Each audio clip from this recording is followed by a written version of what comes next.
Here's my story. On April 2nd, 2011, the We Are Family Foundation hosted its second annual TEDxTeen event in New York City. And as you all know, we all have extraordinary moments that happen at our TEDx events, right? And ours was no different. When we brought up on stage 18-year-old Natalie Warren, who was an intern for an organization called Invisible Children. You've all heard of that, I'm sure. Her goal at Invisible Children was to get invisible children on Oprah because she believed that if they were on Oprah, they wouldn't be invisible anymore. Well, she went on to say in her talk that it wasn't just her that attained that goal, but in fact, it was all the anonymous extraordinaries surrounding her, with her, that actually helped her get to that point. So yes, they did get on Oprah. In November, fast forward a little bit, November 17th, 2011, I got an email from TED saying that, hey, we saw Natalie's talk and we really love it. We're going to put it up on TED.com. Woohoo! That's cool. That's what we all sort of aspire to, is getting one of our TED Talks up online. So 3 days later, let's see if this works. Maybe one more. There she is. Oop. Even a lot of those who are strung together don't fuel a movement. What fuels a movement are the anonymous extraordinaries behind it. All right, well, that wasn't supposed to happen as quickly. But Natalie went up on TED, and as you can see, as of when we pulled this, it was 453,000 views. So when it went up, we actually watched it go from thousands of views to 10,000s of views to hundreds of thousands of views, and you saw a little bit about why. She's an extraordinary speaker. So then we fast forward just a little bit to March 5th, 2012.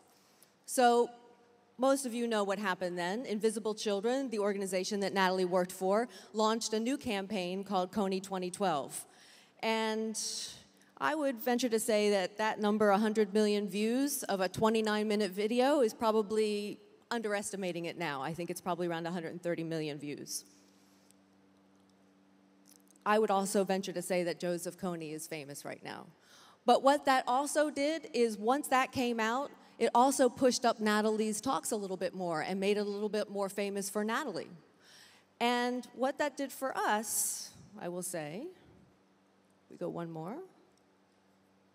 Back up just a little bit.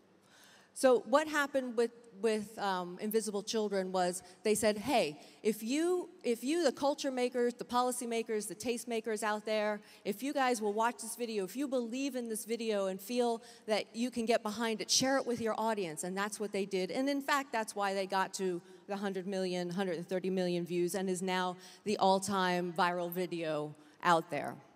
That's what happened with us also when we went on to TED.com. We became well-known. So then, fast forward a little bit farther on to March 31st, just a few days ago. March 31st, we held our next TEDxTeen event. And we had 750 plus requests for an invitation to be with us in a 267-seat auditorium. That was bigger than we had ever had before. We also decided to live stream that day, and at our peak moment, we had more than 4,250 views. That was big for us. And they were from 40-plus countries. The other thing that was interesting is that we had the press.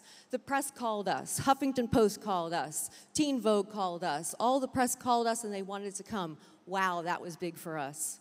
So in the end, what I guess I am trying to say, since we are out of time, is that now TEDxTeen, and I would venture to say Coney 2012, is probably not invisible anymore. Thank you.